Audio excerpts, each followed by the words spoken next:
يحبش يفقد نقاطه، بالذات لما يكون مدرب بيلعب على بطوله. لكن هي دي كره القدم، وارد فيها كل شيء.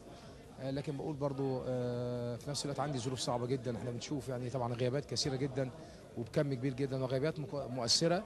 لكن الحمد لله برضو بنقدر نتعامل مع الظروف، وبنشوف يعني مباراه صعبه جدا بنلعبها في الفتره الاخيره. لكن مع ذلك اعتقد الاداء بشكل مميز، ويمكن بجانب ان انا بخسر نقاط بكسب لعيبه صغيرين، يعني بكسبهم بشكل جيد. اعتقد ممكن يبقوا دعم كبير جدا في المستقبل. لكن الظروف صعبه، الظروف صعبه. بقول يمكن واتمنى ان شاء الله المباراتين دول يعدوا حتى يكون هناك فرصه لالتقاط الانفاس وعوده المصابين يعني. هل ممكن يبقى في تدعيمات النادي الاهلي في يناير ولا؟ ربنا يسهل، هنحاول طبعا. آه. هنحاول ان شاء الله يبقى في تدعيمات، وربنا يسهل ونوفق باذن الله. توفيق يا كابتن. شكرا.